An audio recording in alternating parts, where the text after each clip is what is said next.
ओम गणपतये नमः। ओम श्री सरस्वत्यै नमः। ओम श्री सद्गुरु परमात्मने नमः। श्री योग वासिष्ठ महारामायण निर्वाण प्रकरण 63वां सर्ग है आज का।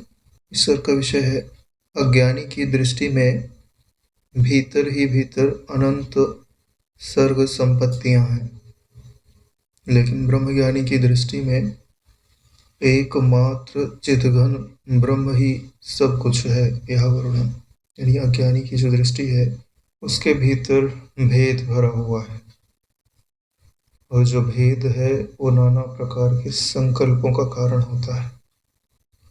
इन संकल्पों में जैसे बीज से वृक्ष बनता है, और वृक्ष से फिर एक बीज नहीं बनता, हजारों लाखों बीज बनेंगे, फिर उनसे जो वृक्ष बनेंगे।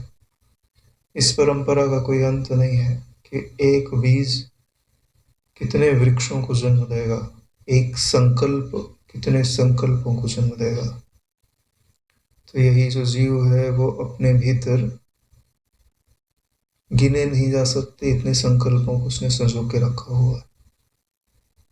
तो वो संकल्प उसको कितने स्वप्न दिखाएंगे इसकी कोई सीमा नहीं है।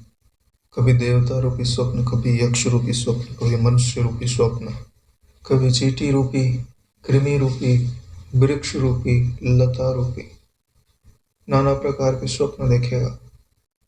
ज्ञानी की दृष्टि में उसी को स्वप्न बोलते हैं, अज्ञानी की दृष्टि में उसी को सर्ग बोलते हैं या सृष्टि बोलते हैं। तो नारायण यह बात अच्छी तरह से समझ लीजिए कि अगर आप भेद रूपी बीमारी का इलाज नहीं करेंगे तो यह बीमारी बहुत ही ज़्यादा दुख देने वाली है, पराधीनता देने वाली है। इतनी लाचारी में समय बीतेगा कि आपको अपने ही ऊपर दया आने लगेगी। वृद्धावस्था की जो लाचारी होती है उसे अपने नेत्रों के सामने रख करके विचार करना चाहिए।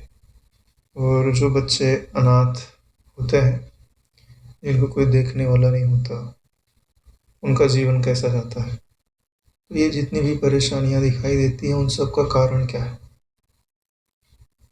कि जब हम सबल थे, जब हम समझदार थे, तब हमने उस बल का सदुपयोग नहीं किया, उस समझदारी का सदुपयोग नहीं किया, दुरुपयोग किया। उसी के दंड के रूप में हमें जो अवसर मिला था ना, वो छीन लिया गया। क्योंकि यह अवसर आपको सदा प्राप्त नहीं है। जब प्राप्त है तो आपको इसका लाभ ले लेना चाहिए। वैसे भी देखिए तो सही कि 600 करोड़ लोग हैं, उनमें से सनातन धर्म में कितने लोगों को जगह मिलती है, और जिनको सनातन धर्म में जगह मिलती है उनमें भी कितने लोगों में धर्म के संस्कार रहते हैं, और उनमें से भी कुछ में ही जिनमें धर्म के संस्कार रहते हैं वो भी, उनको भी सद्गुरु की प्राप्ति हो जाए ऐसा तो बड़ा कठिन है। गिने चुने लोगों को भी सद्गुरु की प्राप्ति होती है, और जिनको सद्गुरु की प्राप्ति होती है उनमें भी कुछ गिने चुने लोग उनकी शरण में, उनके आश्रम में रहने को उनको मिल पाता है। और आश्रम में रहने को बहुत सारे लोगों को भी मिल सकता है, 1000-500 लोगों को भी मिल सकता है, लेकिन उनमें अद्वैत ज्ञान के लिए ही जिनकी प्रवृत्ति हो गए, ऐसे मिलने दुर्लभ है। अगर वैसी रुचि बन गई है नारायण, तो इतनी दूर आ गए ना, तो थोड़ा सा और है, उतना भी पूरा कर लेना चाहिए। जैसे कोई नदी में तिनका जो है किनारे की ओर जा रहा है, 100 मीटर की नदी है और उसने 99 मीटर तैर लिया है, 1 मीटर वाली बाकी है, और उसने तैरना छोड़ दिया तो किनारे आ जाएगा क्या? नहीं। कौन सी लहर उसको फिर से मझधार में लेके चली जाए, कौन जानता है। इसके लिए जब तक किनारा नहीं आता तब तक प्रयास नहीं छोड़ना चाहिए, और जब तक बल है, समझदारी है, तब तक जो गुरु का संदेश है, गुरु का ज्ञान है, गुरु की आज्ञा है, उससे एकता स्थापित कर लेना चाहिए, जैसा गुरु जी हमको देखना चाहते हैं। कैसा देखना चाहते हैं? उनके स्वरूप से एक, अहम भाव से रहित, अहंकार से रहित, ऐसा अंतःकरण जिसमें सर्वात्म भाव निवास करता है। सब मैं ही हूं और वास्तव में सब है ही नहीं। एक अबाधित सत्ता है, वही मैं हूं। वह पाषाणवत मौन है। इसलिए कल बोल रहे थे कि हे राम जी, आप भीतर से पाषाणवत मौन को धारण कर लीजिए, यानी अद्वैतता को धारण कर लीजिए। बोलना कहाँ होता है? जहां दो हो गए वहां बोलना है, जहां दो है ही नहीं क्या बोलना है? फिर बाहर जो हो रहा है वो होते रहे, उसके लिए ज्यादा कुछ सोचने की जरूरत नहीं है।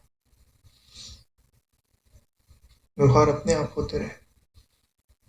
जिसने भीतर में अद्वैत तत्व का निश्चय कर रखा है और उससे अपनी बुद्धि को च्युत होने नहीं देता और मन को भी प्रयत्न पूर्वक सर्वात्म भाव में लगाता है। बुद्धि में मैं अद्वितीय तत्व हूं यह निश्चय होता है और मन में सर्वात्म भाव होता है कि सब मैं ही हूं, तो अच्छा क्या बुरा क्या। सपने को याद रखता है। इसे सपने में जो बुरा व्यक्ति दिखाई देता है और जो अच्छा दिखाई देता है, दोनों केवल मेरे ही वृत्तियों की चमत्कृति मात्र है। ना कुछ अच्छा है ना कुछ बुरा। गुरु जी के मुख से हमने सत्संग में सुना हुआ है कि सज्जनों के भीतर तो सभी परमात्मा को देख लेता है, लेकिन जिसकी दृष्टि इतनी परिपक्व हो गई कि दुर्जन के व्यक्तित्व को चीर करके भी जिसके भीतर परमात्मा तत्व को देख लेती है, ईश्वर बोलते हैं कि उसका दर्शन करने के लिए मैं स्वयं आता हूं। हमें तो किसी आग्रह की प्रधानता ही नहीं होनी चाहिए। हम क्यों देखेंगे कोई दुर्जन है? मही राम बना मही रावण था, अब वेद कसमें खाते हैं। हम क्या क्या रूप बनाते हैं। राम तीर्थ जी के वचन, उनकी अनुभूतियां हैं, आनंद में अनुभूतियां हैं। सर्वम खल्वमिदं ब्रह्म, जो कुछ भी अनुभव में आता। व्यवहार की बात अलग है, जब तक नाटक करना है नाटक कर लो, लेकिन नाटक जीवन नहीं होता। जब तक रंगमंच पे हैं तब तक राम का रोल है तो राम का रोल किया, हनुमान का रोल है तो हनुमान का किया, रावण का है तो रावण का किया। लेकिन बाद में मेकअप वेकअप उतार के भाई तू रख ले, अब जो मेरा जीवन है वो तो जीवन है। मेरा जीवन क्या है? अहम ब्रह्मास्मि, यह मेरा जीवन है। सर्वो अहम, यह मेरा जीवन है। चिन्मात्रो अहम चिदानंदो अहम, यह मेरा जीवन है। देहो अहम मेरा जीवन थोड़ी ना है। कब तक एक छोटे से पिंजरे में, ऐसा पिंजरा जिसमें रक्त है, मांस है, मेद है, हड्डियां हैं, वीर्य है, पवित्र चीजें होती हैं क्या? उनका काहे का अभिमान? ईश्वर से प्रार्थना करनी चाहिए, गुरु से प्रार्थना करनी चाहिए कि वह जो परम तत्व है वह स्वीकार कर ले। उसके द्वार पे तो खड़े हैं हम कि आज नहीं तो कल वो दरवाजा तो जरूर खुलेगा नारायण। बड़ी बात यह है कि जब तक वो दरवाजा नहीं खोलता तब तक हम वहां खड़े रहे। अपने मूल विषय पे वापस आते हैं। बात चल रही थी कि सर का विषय क्या है कि अज्ञानी की दृष्टि में नाना प्रकार की, यहाँ पे लिखा हुआ है कि अनंत अनंत स्वर्ग संपत्तियां, संपत्तियां वर्ड जोड़ा हुआ है। संपत्ति नहीं है, वो विपत्ति है। स्वर्ग कभी संपत्ति नहीं होता, स्वर्ग विपत्ति होता है। हमको लगता है कि स्वर्ग संपत्ति होता है। ये कटाक्ष है लिखने वाले का आपके ऊपर कि जिसे तुम संपत्ति समझ रहे हो वह संपत्ति नहीं है, वह विपत्ति है। हाँ, तो ब्रह्मज्ञानी की दृष्टि में तो एक अद्वैत सत्ता ही है। तो हाँ, ना कुछ उत्पन्न होता है ना कुछ नष्ट होता है, तो वह निसंकल्प होने के कारण, निरीक्षित होने के कारण उसको कोई भ्रम दिखाई नहीं देता। जिसको प्यास लगी है ना, वही तो ढूंढेगा कि पानी कहाँ है। तभी तो उसको रेगिस्तान में जो है पानी की भ्रांति होगी। जिसको प्यास ही नहीं लगी है उसको काहे की भ्रांति है। पानी दिखता भी है तो उसके किसी प्रयोजन का है। इसीलिए सारा संसार किसके लिए है? जो आत्म तृप्त नहीं है, जिसको अपने भीतर ही सुख प्राप्त नहीं है, सारी परेशानी उसी के लिए है। जिसको स्व में विश्रांति मिल गई है, सारा समाधान, सारा ज्ञान, सारी मुक्तता उसके हृदय में निवास करती है।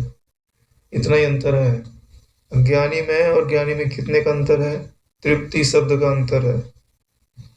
जो ज्ञानी होता है वह नित्य तृप्त है, और जो अज्ञानी होता है वह नित्य अतृप्त है। उसके अंदर तृप्ति भी दिखाई देती है तो काल्पनिक है नारायण। उसको लगता है कि मेरी सैलरी 1 लाख रुपए पर मंथ हो गई, बहुत बड़ा कुछ प्राप्त कर लिया। उसकी तृप्ति कितने दिन रहेगी? जब तक 2 लाख सैलरी वाले को नहीं देखा। सीनियर को देखा ना, हाँ तो फिर गए, गायब हो गया। बोले इसमें तो कुछ नहीं आएगा, 1 लाख में क्या आता। हाँ तो रामचंद्र जी पूछ रहे हैं, ये जो रामचंद्र जी अभी प्रश्न करेंगे वह प्रश्न तो राम जी ने पहले भी पूछा हुआ है, लेकिन वहां पर सबकी बुद्धि में जो वशिष्ठ जी ने उत्तर दिया था वो बैठा नहीं था। जैसे राम जी ने देखा तो वह प्रश्न उन्होंने दोबारा किया। श्री रामचंद्र जी ने कहा, हे मुने, उस स्त्री के साथ मुख जीभ आदि अवयवों से रहित एकमात्र वासना रूप देह से आपका संभाषण आदि व्यवहार कैसे हुआ? यानी तो वशिष्ठ जी तो वास्तव में थे नहीं वहां पे, तो समाधि लगा के बैठे थे। तो वशिष्ठ जी का जो वहां पे रूप था वो कैसा था? बोले चिदाकाश में रूप था, आकाश में रूप था। बोले गया था ना कल की, वो स्त्री का शरीर आकाश में और वशिष्ठ जी का शरीर भी आकाश में। तो जब उसमें जीव आदि है ही नहीं तो आवाज कैसे निकल रहे थे? ये प्रश्न फिर से कर रहे हैं। उस दशा में आपने क च ट त प आदि वर्णों का जीव के बिना कैसे उच्चारण किया? लिखा है ना, का वर्ग होता है, का वर्ग के अंदर क ख ग घ घ, च वर्ग च छ ज झ य, तो ये सारे वर्ण इनके अंदर आ जाते हैं। तो ये बोल रहे हैं कि जब आपके पास जीव ही नहीं थी तो वो शब्द का उच्चारण कैसे कर सकते? जैसे अभी मैं कल्पना कर लूं कि यहाँ एक व्यक्ति खड़ा है, वो आकाश रूप है, मैं उसको बोलूं कि भाई तुम बोलो, तो बोल तो सकता नहीं है क्योंकि उसके पास इंद्रियां नहीं है। ऐसा सब लोग सोच रहे थे। तो उसका प्रश्न बना करके इन्होंने वशिष्ठ से पूछा कि जब व्यक्ति आकाश रूप होता है तब तो व्यवहार कर ही नहीं सकता है। वशिष्ठ जी ने क्या उत्तर दिया? महाराज वशिष्ठ जी ने कहा, हे रामचंद्र जी, चिदाकाश रूप तत्व ज्ञानियों के मत में वर्णों के बीच में जो क च ट त प आदि वर्ण हैं, उनके किसी काल में भी उच्चारण ऐसे नहीं होते जैसे मृतकों के मुख से किसी वर्ण के उच्चारण नहीं होते, क्योंकि वे सभी कल्पना मात्र रूप ही हैं।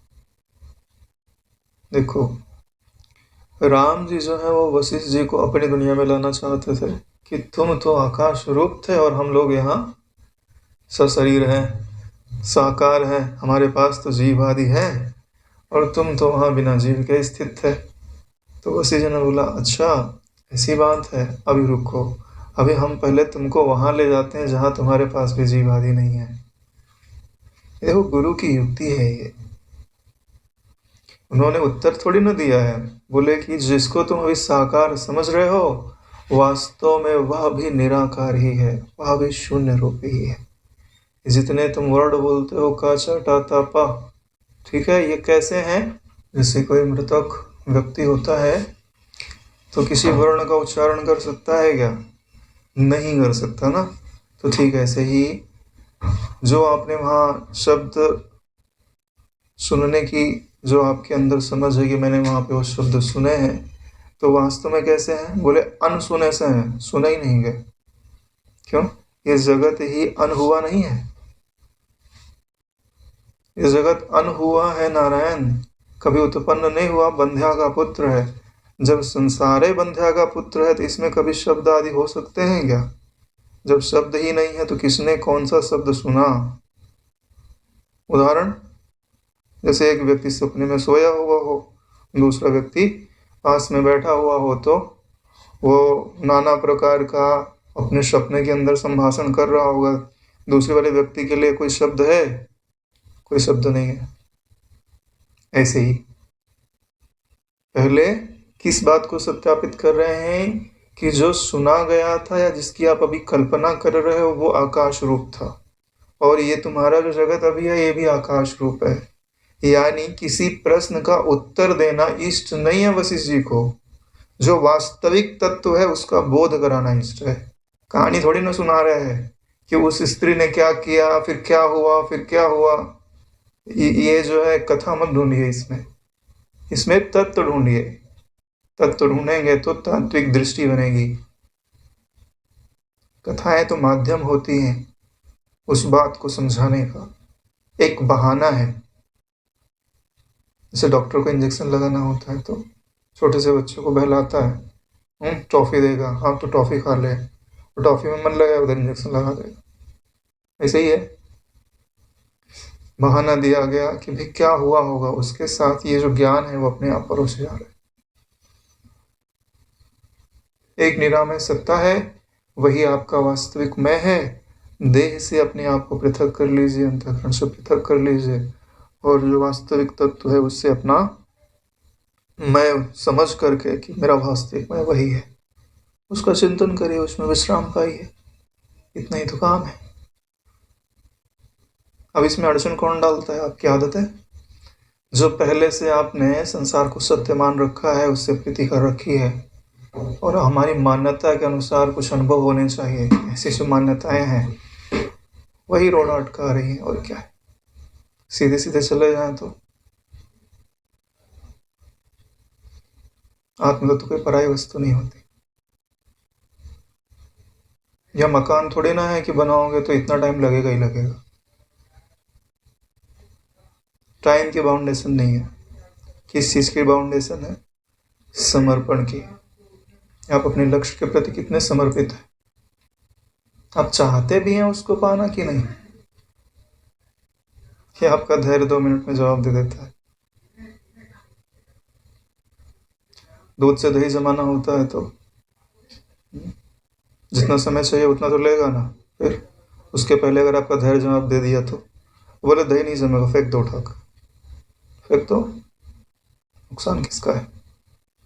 कुछ चीज़ें ऑप्शन लेस होती हैं जिनका ऑप्शन नहीं होता। जैसे आपको कोई ऐसी बीमारी है कि उस दवाई से ही ठीक हो सकती है और किसी दवाई से ठीक नहीं होगी, लेकिन डॉक्टर ने बोला है कि भाई ये 10 महीने तक आपको दिखाई नहीं देगा फ़ायदा, 10 महीने तक आपको कंटिन्यू दवा खाना है। लेकिन किसी ने और आके बोल दिया कि भाई ये तो दवा फ़ायदा ही नहीं कर रही, आपने 2-4 दिन ही खाया, 10 दिन खाया, 1 महीने खाया, पहले वाली की बात पे विश्वास नहीं है, फिर किसी ने बता दिया कि फ़ायदा नहीं कर रहा है तो चल भाई, है ना, अपना तो साधन पूरा हो गया, दवाई फ़ायदा नहीं करी, छोड़ो। तो जिसको जितना समय चाहिए उतना तो देना पड़ेगा ना। उसके पहले अगर अपने हाथ हटा लिया तो फिर भटकते रहो पूरे जीवन भर, वो ठीक नहीं होने वाला। इसलिए बोल रहे हैं कि जिन शब्दों को आप सच समझ करके पूछ रहे हैं कि उन्होंने क्या बोला था, उस स्त्री ने क्या बोला था, पहले ये समझिए कि वो शब्द कभी बोले ही नहीं गए। किस दृष्टि से बोले नहीं गए? स्वरूप की दृष्टि से बोले नहीं गए। सब कल्पना मात्र ही। जो दृष्टा है कभी कुछ बोलता है, कभी कुछ सुनता है? कुछ सुनता उनता नहीं हो, सुनने वाले को जानता है। कभी बोलता नहीं, बोलने वाले को जानता है। पृथक है उससे, असंग है। किन किन चीज़ों का आरोप करोगे? असंख्य अंतःकरण है, किसी का आरोप अस्वीकार नहीं करता, निरुपाधि है ना, और स्वीकार करता है तो सबको करता है एक जैसा। आपके करोड़ों जन्म की मेमोरी उसने सहेज के रखी है, इतना प्रेम करता है आपसे, आपका एक एक कण उसको याद है। ब्रह्म तत्व को आपका एक एक कण याद है। आप देखना चाहो तो आपको दिखा सकता है। जैसे किसी से प्रेम होता है ना आपको, तो आप उसका एक एक बात याद रखते हैं, डायरी में लिख के रखते हैं। उसका एक फूल अगर मिल जाए तो कॉपी में अंदर सहेज के रखते हैं, डायरी के अंदर। मेमोरी के तौर पे। क्यों? क्योंकि उससे आपको कभी प्रेम था या अभी होगा भी, ठीक है। लेकिन ब्रह्म तत्व ने आप भूल भी सकते हो, लेकिन ब्रह्म तत्व ने आपकी एक एक क्रिया सहेज के रखी है। अगर आप देखना चाहो तो अपने 100 जन्म 100 करोड़ जन्म देख सकते हो, इतना प्रेम करता है आपसे। डिलीट नहीं किया उसने, कुछ भी नहीं डिलीट किया, ना अच्छा ना बुरा। एक वही तत्व है। ऐसा कहीं कहीं बोलते हैं कि भाई आपको प्रेम कौन करता है? जो आपकी अच्छाइयों और कमियां दोनों को स्वीकार कर ले, वही आपको प्रेम करता है। जो सिर्फ आपकी अच्छाइयां आप स्वीकार करे और कमियां स्वीकार ना करे तो आपको प्रेम नहीं करता, वो तो अच्छाइयों को प्रेम करता है। ब्रह्म तत्व ने आपका सब कुछ स्वीकार कर रखा है नारायण, कब से स्वीकार कर रखा है। कभी आपने ध्यान दिया? कभी सोचा उस सत्ता से भी हम प्रेम कर लें जो हमको इतना प्रेम करता है? अभी आप ईश्वर का नाम लो, अभी हृदय पवित्र होने लगता है। जबकि आपने उसकी अनंत बार अवज्ञा की है। अगर आपको यकीन नहीं है मेरी बात पे तो आप अपने सारे जन्म उठा के देख डालो। आपने उसकी कही हुई बातों का आपने इतनी बार प्रॉमिस किया है कि मैं यह काम छोड़ दूंगा, लेकिन आपने वो काम बार बार किया है। ऐसा कौन हो सकता है कि जिसका आप दिल पर दिल दुखाते जाओ और फिर भी वो आपको प्रेम करता जाए? ईश्वर तत्व ही है। उससे बड़ा दिल किसी का हो नहीं सकता नारायण। अभी आप शांत होकर के जो आपका मंत्र है, जो आपके ईश्वर का नाम है, उसे पुकारो तो हृदय में शांति आनंद आने लगता है कि नहीं आता? तो यही बातें हैं कि हमें उस तत्व का जो प्रेम है उसे पहचानने की जरूरत है नारायण। बिना प्रेम के कुछ नहीं होता, कुछ भी नहीं होता। जिसे आप ऐसा लगता है कि वो जड़ के समान स्थित है, कभी कुछ बोलता नहीं, कभी कुछ करता नहीं, कभी सांत्वना नहीं देता, आंसू बहते हैं तो पूछता भी नहीं है। लेकिन ज्ञान के रूप में देखोगे तो जितनी भी बार आपका शोक ऐसा लगने लग गया है कि अब हमारी सहनशीलता के बाहर है, तो सांत्वना भी वही देता है, आंसू भी वही पोंछता है, नए मार्ग पर अग्रसर वही करता है। जब आप इतने असहाय हो जाते हो कि अपना अंग नहीं हिला सकते, तो उस समय भी रक्षा वही करता है। तो प्रेम के योग्य नहीं है? क्या उसका जो तत्व है उसको समझने के लिए हम अपने अहंकार को साइड में नहीं रख सकते हैं? ऐसा अहंकार ने दिया क्या है जिस अहंकार को हम इतना पोषित करते हैं कि कोई दो बात बोल दे और हम उससे लड़ जाते हैं? तो किसके लिए लड़ रहे हो? विचार तो करो, किसके लिए लड़ रहे हो? किसके लिए बुरा लग रहा है? मन के लिए। मन मित्र है तुम्हारा, कल्याण कर देगा तुम्हारा।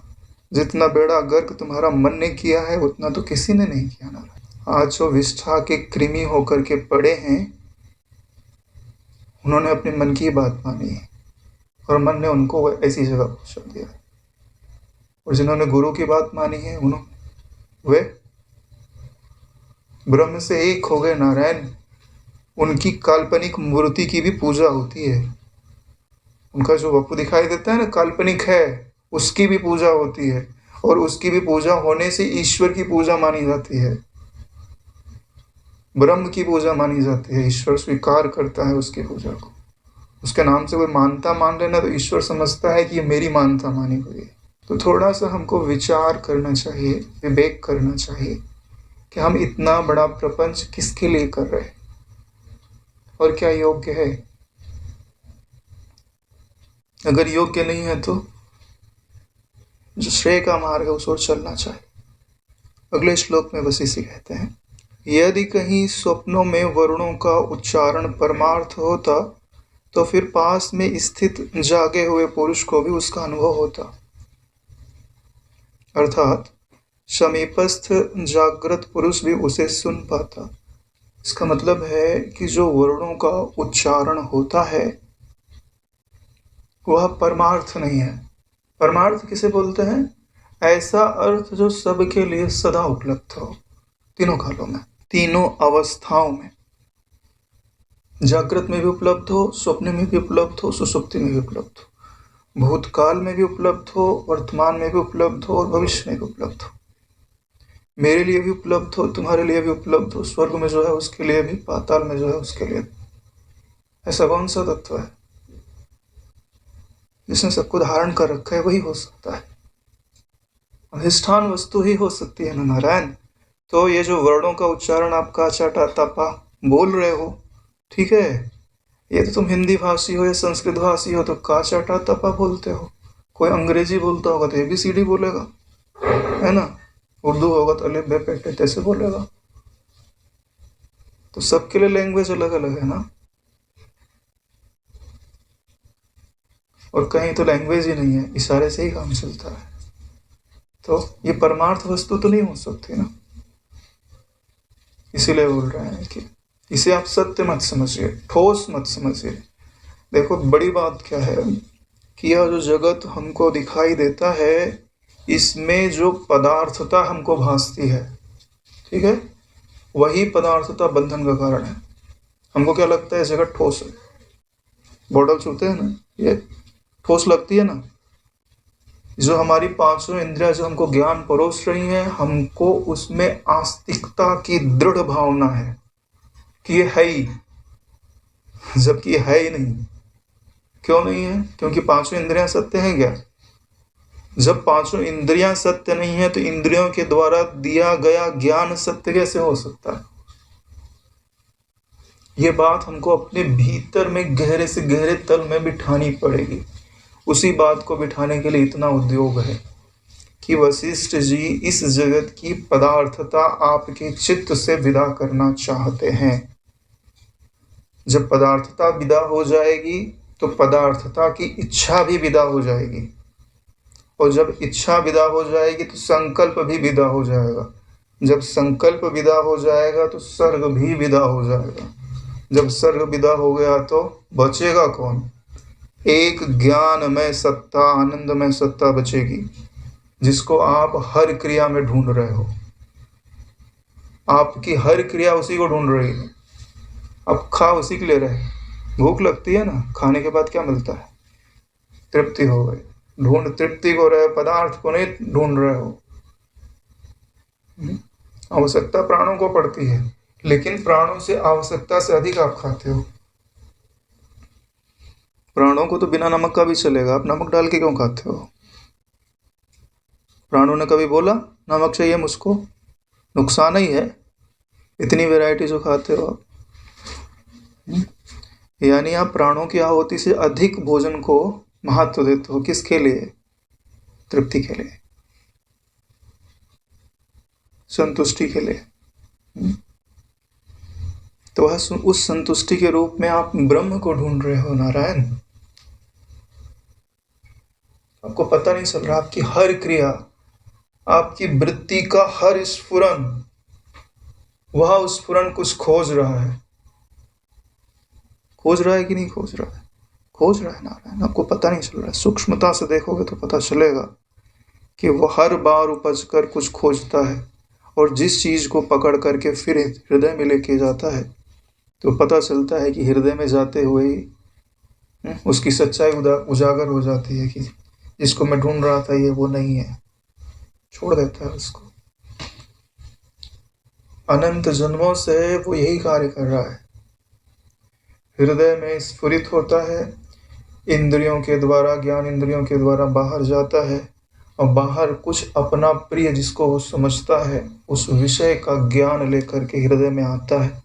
सोचता है कि इसके द्वारा मैंने वह पा लिया जिसके लिए मैं स्फुरित हुआ था।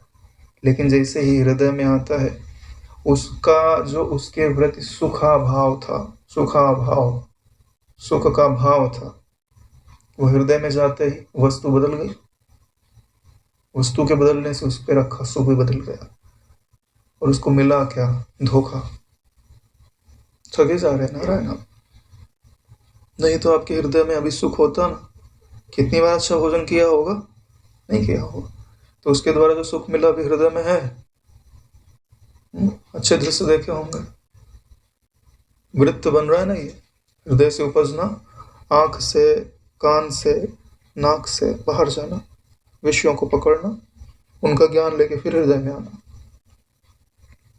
फिर देखने का जिसके लिए हमने इसको लाया था वही नहीं इसके अंदर, फिर से जाना। ये जो बार बार एक ज्ञान क्रमण कर रहा है इसी को वृत्ति बोलते हैं। वृत्तम आयाति, यह वृत्ति ही, वृत्ति के रूप में जो ज्ञान बार बार घूम रहा है आपकी इंद्रियों के द्वारा विषय में, फिर विषय से हृदय में, उसी को तो वृत्ति बोलता है।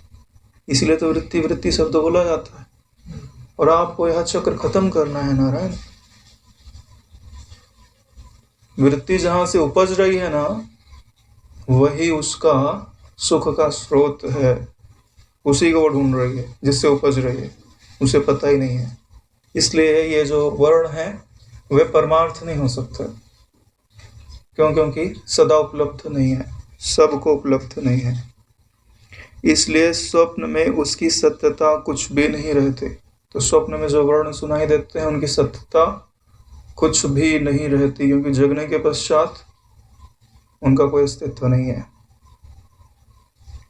एकमात्र भ्रांति ही है। यह सब एकमात्र भ्रांति ही है।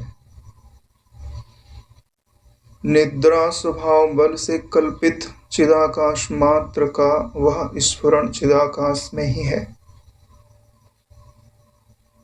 स्वप्न क्यों आता है? निद्रा स्वभाव बल के कारण आता। किसमें है? चिदाकाश में। बिना चिदाकाश के कोई चीज होनी संभव है? संभव नहीं है नारायण। चित्ताकाश का भी आश्रय चिदाकाश है और भूताकाश का भी आश्रय चिदाकाश, अव्याकृत आकाश का भी आश्रय चिदाकाश। ज्ञान नहीं होवे तो किसी की सिद्धि होना संभव नहीं है। इसलिए ये सब आने जाने वाले हैं ना। भूताकाश सदा है क्या? नहीं। चित्ताकाश सदा है, अव्याकृत आकाश सदा है, तीनों सदा नहीं है। तो तीनों में कौन सी एक वस्तु है जो कॉमन है? चिदाकाश। जो कॉमन है भैया आप हो, इतना तो सरल है, पहचान लो चिदाकाश को। गणित तो पढ़े हुए होंगे ना, है ना? तीन चीजें हैं उनके साथ, जो तीनों में कॉमन है वो तीनों में है ना। तो आप तीनों में हो कि नहीं हो? सपने में रहते हो आप, है ना? और जागृत में, सुषुप्ति में मर तो नहीं जाते। इसका मतलब तीनों में तो हो आप। लेकिन इस समय सपना है क्या? सपने के समय जागृत है क्या? सुषुप्ति के समय दोनों है क्या? तो तीनों तो अपने आप बाधित हो रही। बचता कौन है? आप ही तो बचते हो। फिर वही आप हो, स्वीकार करो। इतना ही तो काम है। बड़ी बात क्या है बताए? इतना स्वीकार करके फिर नवीन संकल्प की उत्पत्ति ना होने देना। आपने कंडीशन डाल दी कि अगर ऐसा होता है तो ऐसा होना चाहिए। कैसा होना चाहिए? जैसे बापूजी ने नहीं सोचा था कि दादा गुरुजी को इतने लोग पूछते हैं और हमको तो कुछ पूछता ही नहीं है। जब आप ऐसी कोई कंडीशन डाल दोगे तो फिर लग गया हो, खत्म कहानी। जैसे एक बार बहुत सारी खाई है, आपने उसको हटा के जल को देखा, लेकिन निकाल के पिया नहीं, खाली देखा ही। और जैसे ही देखा तब से किसी ने आवाज दिया और फिर से आके ढक गई वो। अब आवाज दिया, फिर देखा कि हाँ यार जल तो देखा था, लेकिन कहाँ देखा था। अब बुद्धि जाए कि यहीं देखा था, इसको हटाओ, फिर से दिखेगा। जब तक जी भर के पेट भर के वो पानी नहीं पियोगे ना, तब तक भ्रम बना रहेगा। खाली दिखने मात्र से नहीं होता। विश्राम मिलना चाहिए। ज्ञान के बाद जो अगली चीज आपको प्राप्त होनी चाहिए वो क्या है? विश्राम। अगर आपने विश्राम प्राप्त नहीं किया तो आपकी फरियाद बनी रहेगी, पता नहीं मिला है कि नहीं मिला है, पहचाना है कि नहीं पहचाना है। अरे पहचानने से क्या होता है? पहचानने का फायदा मिलना चाहिए। पहचानने का फायदा क्या है? भटकान समाप्त होनी चाहिए नारायण। अगर भटकान बनी हुई है इसका मतलब अरे जो मिला है उस पर आपको विश्वास है नहीं, कुछ और भी ढूंढ रहे हो। पारस पत्थर मिला लेकिन आपने उससे सोना बना के देखा नहीं, कि उसको रख तो लिया, हाँ लग तो रहा यही है, फिर भी और ढूंढ लेता हूँ, क्या पता ये ना होवे तो और कुछ मिल जावे। तो फिर समय बीतते जाएगा, आपका पत्थर वहीं पड़ा रहेगा, क्या पता आप उसको भूल जाओ और ढूंढने में ही लग जाओ। ऐसा भी हो सकता है नारायण। इसके लिए जो प्राप्त किया है उसको पहचानो तो सही, पाया क्या है, और उसका उपयोग करो विश्राम को प्राप्त करने के लिए। यह चित्त होता मुक्त है, सब ब्रह्म है यह जानकर, कर ध्यान सब में ब्रह्म का, सर्वात्मा अनुसंधान कर। जैसे नेत्र रोग के कारण चंद्रमा में कालापन, आकाश में सा आकार था, से नेत्र रोग हो जाता है ना तो चंद्रमा काला काला दिखता है, काली माँ आंख में होती है, मोतियाबिंद हो जाए तो भी काला काला दिखता है। आकाश में सा आकारता दिखने लगती है, नीला नीला आकाश दिखता, कटोरे जैसा आकाश, कटोरे जैसा होता है, आपके आंख के कारण दिखाई देता है, उसमें आकार नहीं है। पत्थर की मूर्ति आदि में गीत, ठीक है, पत्थर की मूर्तियां जैसे पत्थर आदि होते हैं तो कभी कभी पत्थरों से आवाज आती है, हवा आदि के कारण होता है, स्पंदन आदि के कारण होता है।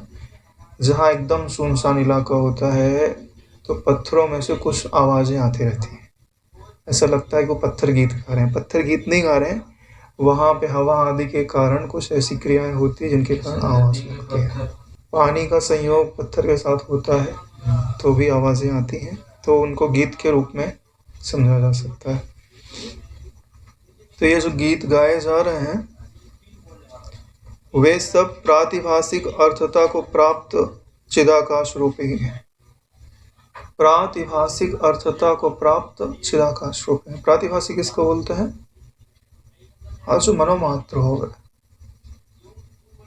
तो ये सब मनोमात्र ही तो है। जैसे आकाश में कटोरी पना जो है दिखाई देता है, वो कल्पना में आ रहा है, यानी दिख तो रहा है लेकिन है नहीं, ठीक है। ऐसे ही जो भी आपको ये सब पांचों इंद्रियों के विषय या जगत आदि अनुभव में आते हैं वो सब कैसे हैं, प्रातिभाषिक। वैसे प्रतिभास का क्या अर्थ होता है, जैसे रस्सी पड़ी हुई हो, रस्सी ना दिखे, सांप दिखाई दे तो उसको प्रतिभास बोलता है। उल्टा ज्ञान को प्रतिभास बोला जाता है। जो वस्तु जैसी ना हो वैसी दिखाई दे तो उसी को क्या बोलते हैं, प्रतिभास। तो प्रातिभाषिक अर्थता को प्राप्त चिदाकाश रूप ही है। वास्तव में चिदाकाश है, वास्तव में रस्सी है लेकिन दिखता सर्प है। ऐसे ही शून्यता है लेकिन क्या दिखाई दे रहा है, कटोरी जैसी नीलिमा। चंद्रमा में कलंक नहीं है फिर भी कलंक दिखाई दे रहा है। ऐसे ही है चिदाकाश रूप लेकिन क्या दिखाई देता है, प्रातिभाषिक जगत। वैसे ही स्वाप्निक देह तथा शब्द आदि भी तत् तत् ज्ञान वस्तु के संस्कारों से उपहित चिदाकाश रूप ही होकर अवभासते हैं। तो जो स्वप्न में देह भासती है, शब्द भासते हैं, और उन शब्दों के कारण जो जो वस्तुएं भासती हैं उन वस्तुओं के रूप में एक चिदाकाश का ही अनुभव होता है। जैसे कोई भी वस्तु ले लो, जैसे घड़ी है, ठीक है, घड़ी है, इसका मतलब है कि वहां ऐसा कुछ तो है जो है। किस चीज को बोधित कर रहा है, सत्ता को बोधित कर रहा है। अब घड़ी खो गई हो आपकी, मिली तो अरे यार मेरी घड़ी मिल गई, हृदय में क्या आया, आनंद। यहाँ वहां ऐसा कुछ है जो आपको आनंद दे सकता है। घड़ी से जोड़ के मत देखो, घड़ी को हम बाद में हटा लेंगे। होना पना अनुभव में आता है। होना पना क्या बिना ज्ञान के अनुभव में आता है, यानी होना पना है, ज्ञान है और आनंद है। तो हर वस्तु या तीन चीज का बोधन नहीं कर रही है, बोधन कर रही है, लेकिन हम क्या करते हैं, उससे जिस सत्ता का ज्ञान होना चाहिए उस सत्ता का ज्ञान अर्जित नहीं करते। वो वस्तु की आकृति है उठा के अपने चित्त के अंदर भर लेते। इस प्रकृति में उपजने वाला हर शब्द ब्रह्म सत्ता की पहचान कराने के लिए उपज रहा है। चाहे आपको कोई गाली दे रहा हो, गाली दे रहा है ना, इसका मतलब वहां तो कोई है, बोलने वाला तो है, इसका मतलब है वहां कोई सत्ता है जिस सत्ता का सहारा लेके वो बोल रहा है। वो सत्ता है और उस सत्ता में ज्ञान भी है। और वहीं आपका प्रियतम खड़ा हो जाए, भले वो गाली दे, तो उसकी गाली भी आपको आनंद देगी।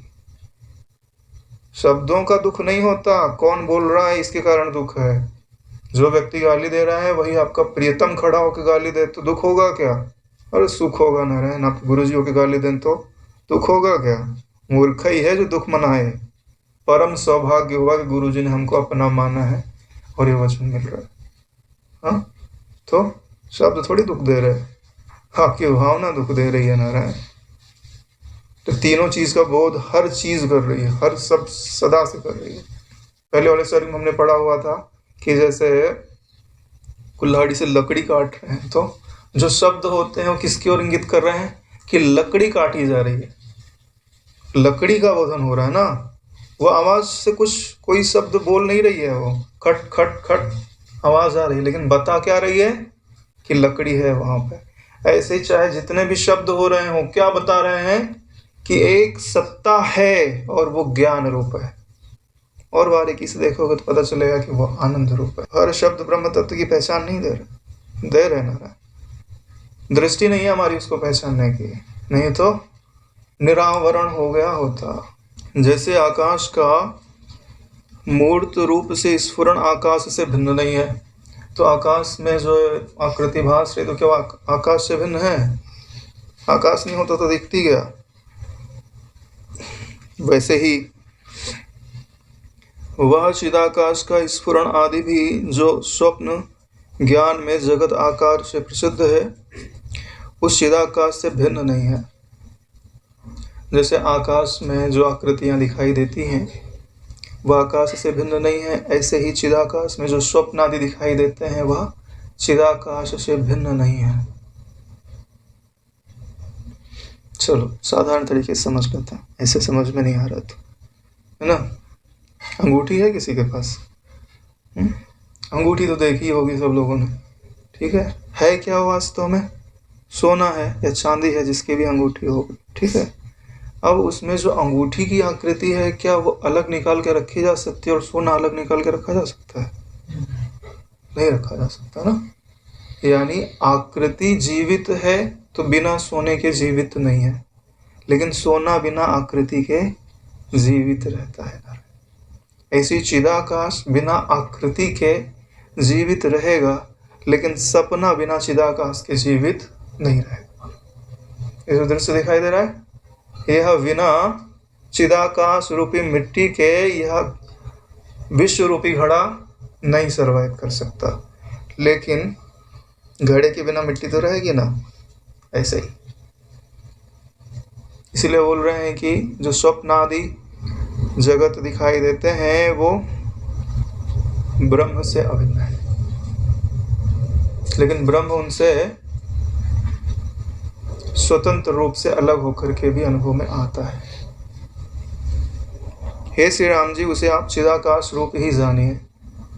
तो जो आकृति दिखाई दे रहा है ना, उसको भी आप ब्रह्म ही समझिए, वो ब्रह्म से अलग नहीं है। जैसे स्वप्न काल का जगत चिदाकाश रूप है, वैसे ही हम लोगों के सामने स्थित यह जागृत काल भी,